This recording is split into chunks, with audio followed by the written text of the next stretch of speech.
de 6 angústias te livrará, e na 7ª o mal não te tocará. Na fome te livrará da morte, e na guerra do poder da espada. Do açoite da língua estarás abrigado, e quando vier a assolação, não temerás. Da assolação e da fome te rirás, e das feras da terra não terás medo. Porque até com as pedras do campo terás a tua aliança, e os animais da terra viverão em paz contigo. Saberás que a paz é a tua tenda. Percorrerás as tuas possessões e nada te faltará. Saberás também que se multiplicará a tua descendência e a tua posteridade como a erva da terra. Jó, capítulo 5, do 19 ao 25. Que a paz e a graça de Cristo esteja sobre você, na tua casa, no teu coração nesse instante. E a palavra é a mesma. Nós estaremos encerrando essa série. Não tenham medo.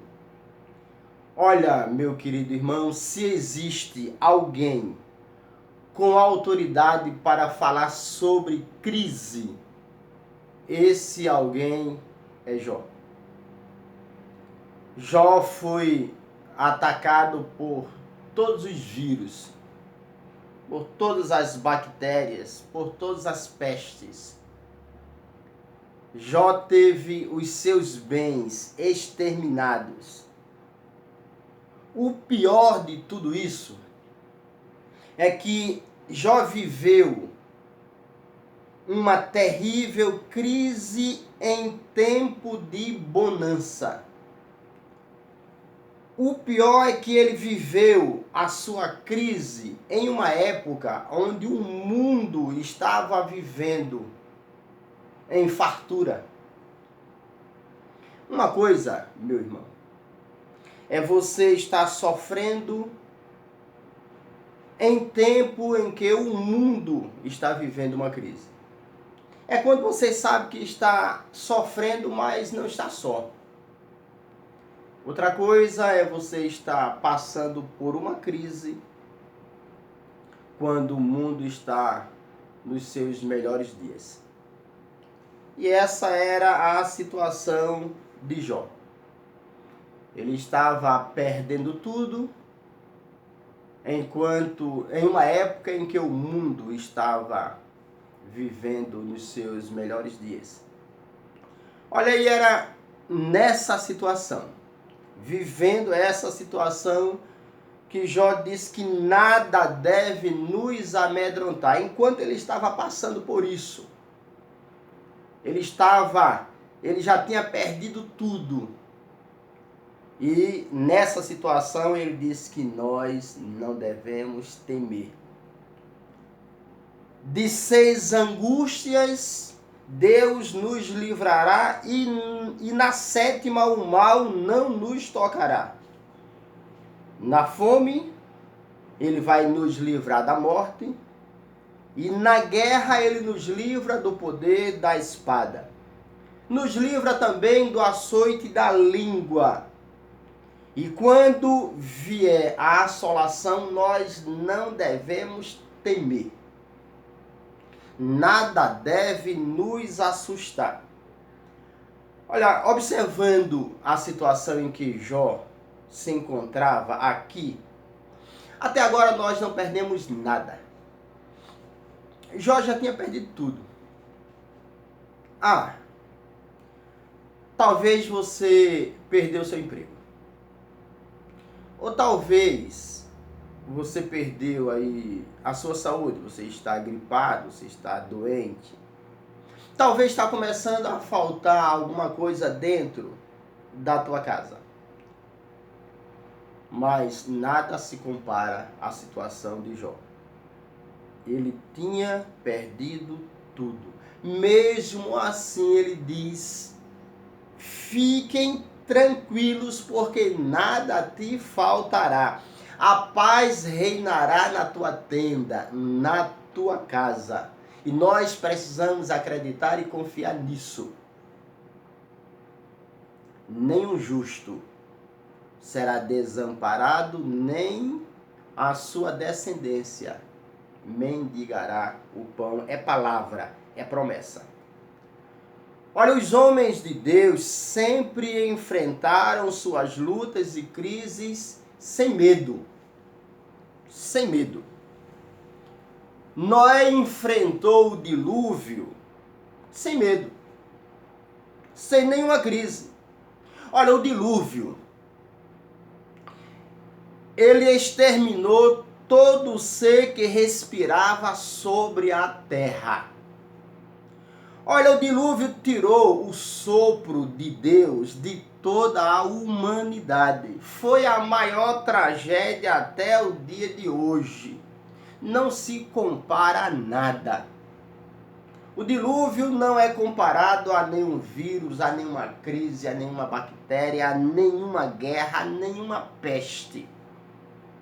O dilúvio exterminou a humanidade. E quando Deus anunciou o dilúvio a Noé, nós não vemos na Bíblia nenhum questionamento por parte dele.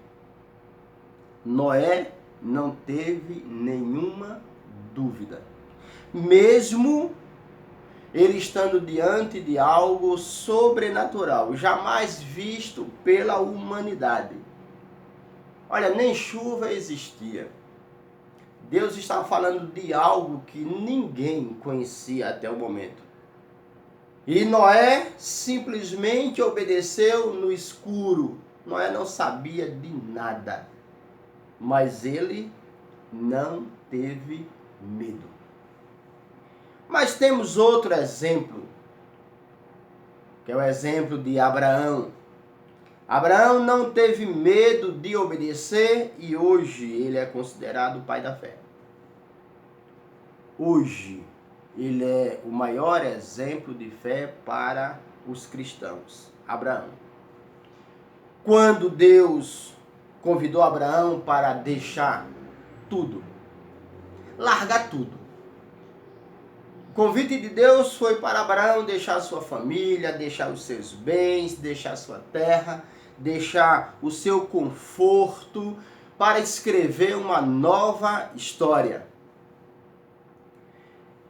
Abraão, diante dessa proposta de Deus, Abraão simplesmente obedeceu sem ter nenhum medo, nenhum receio. Abraão não teve nenhuma dúvida diante desse fato, que era novo. Nós sabemos que Abraão não tinha mais idade para isso. Mas ele não questionou Deus. Apesar de todas as impossibilidades, porque a promessa de Deus era que ele seria um grande povo, uma grande nação. Ele já era idoso e a sua esposa estéril. Quer dizer que Deus era também desconhecido por ele. Quer dizer que existiam todas as impossibilidades, existiam todos os motivos para Abraão ter medo, para Abraão não obedecer. Mas eles não duvidaram, porque Abraão não tinha medo. Abraão era um homem de coragem. Eu quero te dizer, meu querido irmão e irmã, que é preciso, é necessário ter coragem para obedecer. Olha, obedecer não é para fracos. Obedecer não é para covardes. Os fracos e os covardes têm medo. Obedecer é para corajosos. Mas nós também sabemos que o medo tira as possibilidades. Durante anos, os hebreus clamaram pela sua libertação lá do cativeiro. Olha, eles estavam sendo exterminados. Faraó queria diminuir a população a todo custo. Eles eram mortos todos os dias e jogados nas valas. Mas quando Deus começou a agir através de Moisés, a Bíblia diz ou apresenta lá que eles tiveram medo. Moisés chega como um libertador. Moisés chega como uma resposta de Deus às suas orações. E diante da resposta de Deus a tudo aquilo que eles clamavam, eles ficaram temerosos. Diante da resposta de Deus através de Moisés, eles tiveram medo, eles foram covardes. Eles acusaram Moisés do sofrimento que eles estavam enfrentando ou estavam passando. Mas não ficou apenas aqui. Quando eles caminhavam rumo à terra prometida, eles foram reprovados e rejeitados no caminho por causa do medo, gente. Eles tiveram medo da fome, tiveram medo da sede, eles tiveram medo dos inimigos, tiveram medo do mar, tiveram medo das pestes. O medo tomava conta do coração desse povo. O medo sempre foi o motivo da desobediência do povo de Deus. O medo não permitiu que eles atravessassem as fronteiras da terra prometida. E o medo os matou no deserto. Quantas oportunidades você já perdeu porque teve medo? Lembra um pouco do passado, se você é jovem, se você é adulto, idoso. Quantas oportunidades você já perdeu com medo de enfrentar? Com medo de não dar certo? Quantos erros você já cometeu por causa do medo? Você sabia fazer o certo, mas você não fez, você não enfrentou, porque você não teve coragem, você se acovardou e errou por causa do medo.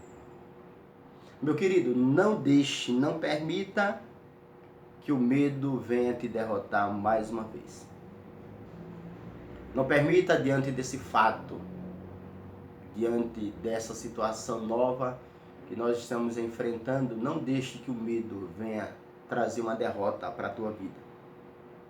Olha, ninguém sabe o que vai acontecer amanhã.